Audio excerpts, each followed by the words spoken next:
Pessoal, o canal Direito Especial está publicando já há 3 semanas vídeos que examinam ou tentam prever ou imaginam as repercussões da decisão que tomou o STF nas ADIs 7779 e 7790 no exercício de outros direitos pelas pessoas que têm transtorno do espectro do autismo.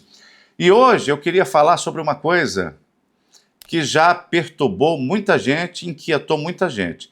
Muitas pessoas recém-diagnosticadas com transtorno do espectro do autismo passaram a temer que a academia, o mundo científico, os manuais de diagnóstico internacionais venham a excluir o autista de nível de suporte 1 do espectro do autismo. Se isso fosse feito, por exemplo, o autista de nível de suporte 1 deixando de ser autista, deixando de pertencer ao espectro, deixaria também de ter a proteção da Lei Berenice Piana, que é a Lei 12.764 de 2012, que diz que o autista, independente do nível de suporte, é pessoa com deficiência para todos os efeitos legais.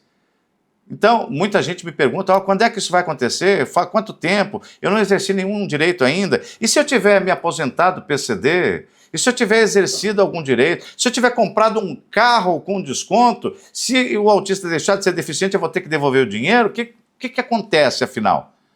Quer saber? Aguenta aí que eu já te conto.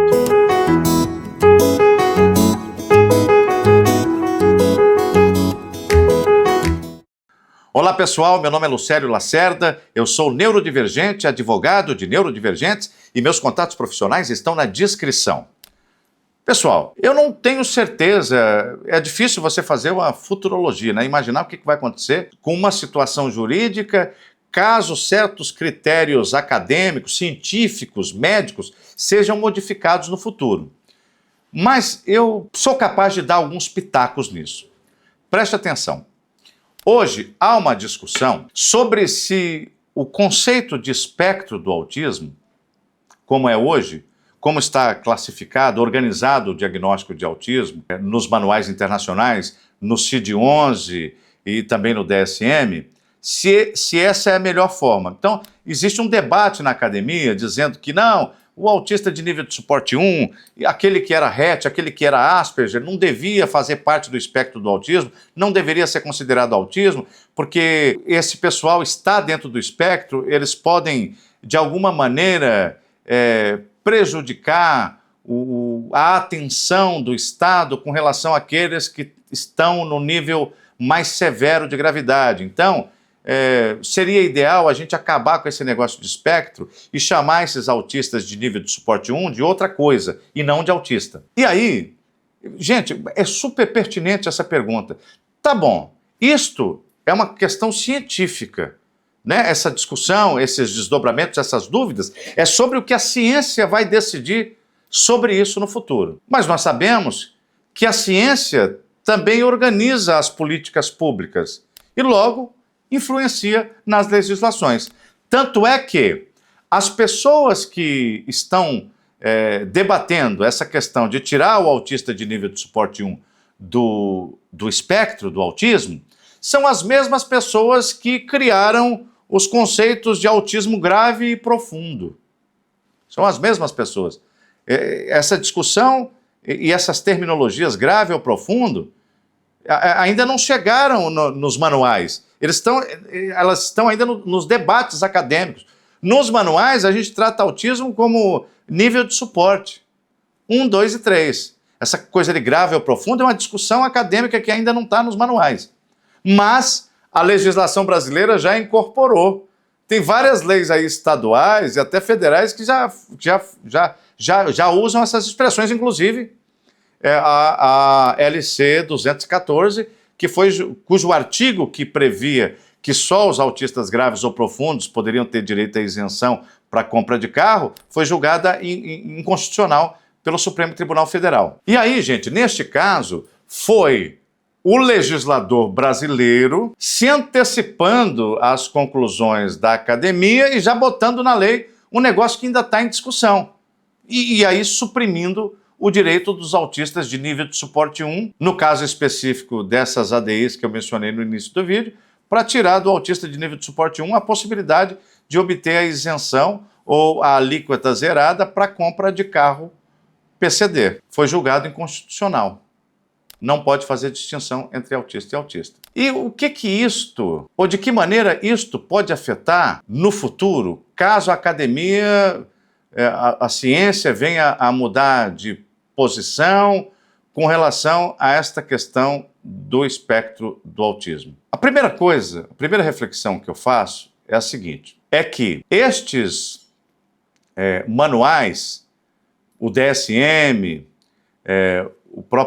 a classificação internacional, que emana da Organização Mundial de Saúde, o CID, vamos supor que esses documentos internacionais, que eles mudem, e mudam o conceito de espectro. Primeira coisa, para quem tem medo de, se o autista deixar de pertencer ao espectro, eu vou perder o direito, vai retroagir alguma situação?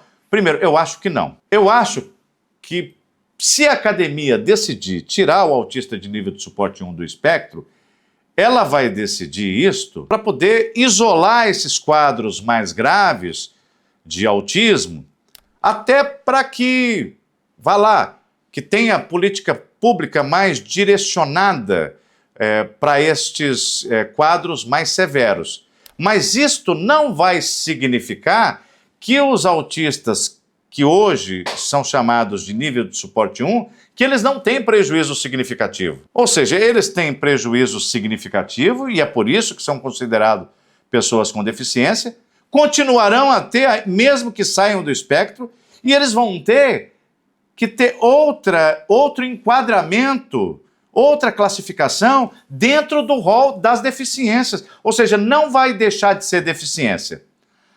Tudo bem, pode até continuar sendo deficiência, chamada de outro nome e tal. Mas e a lei do autista não se aplica mais a eles? Pessoal, a maioria dos autistas são de nível de suporte 1. Então, o contingente público de pessoas que tem TEA no nível de suporte 1 é bem maior do que os de nível 2 e 3 de suporte.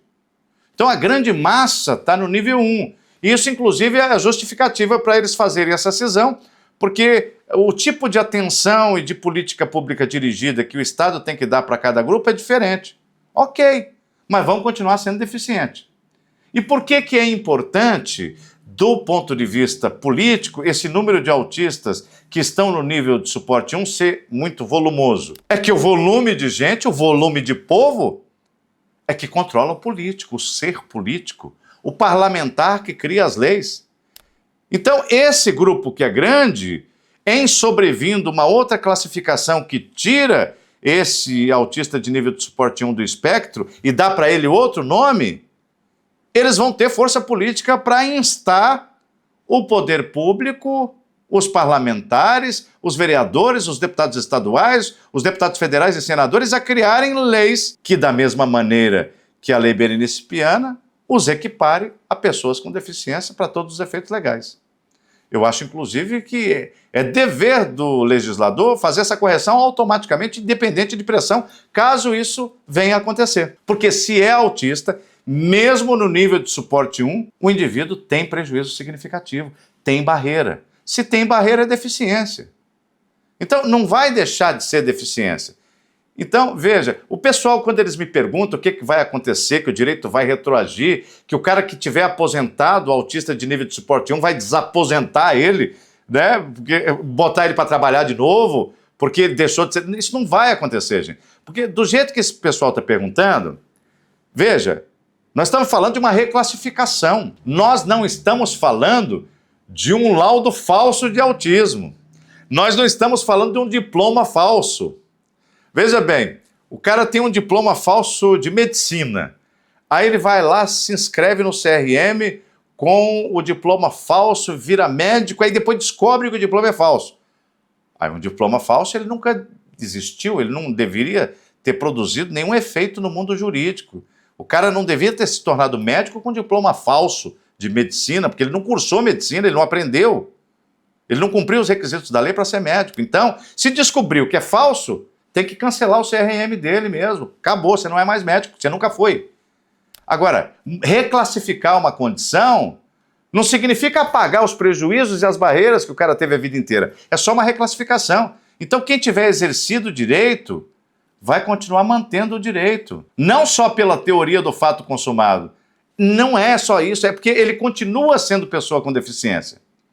E eu acho que assim como o STF decidiu pela não distinção entre autistas e autistas, em outros lugares do mundo, decisões semelhantes estão sendo tomadas. E a força política desse grupo de autistas que estão no nível 1 de suporte, ele é muito volumoso. Então eu acho que vai ter resistência no mundo inteiro quanto a essa ambígua reclassificação, que pode vir a significar alguma perda de direitos ou diminuição da quantidade de políticas de compensação, né? Então, veja, eu acredito que não vai acontecer, pode até acontecer uma reclassificação, acho que se acontecer será daqui a alguns anos, e eu acho que essas pessoas que estão no nível de espectro 1, caso ocorra essa reclassificação, continuarão a ser pessoas com deficiência e, portanto, sujeitas ao exercício dos mesmos direitos de hoje e até outros que serão ampliados daqui para frente. Eu espero que esse vídeo tenha sido útil. Se ele foi útil, eu peço a você que se inscreva no canal, que clique no sininho, que dê um like e que compartilhe com outras pessoas que, assim como você, possam ter interesse nesse assunto. Muito obrigado e até o nosso próximo encontro.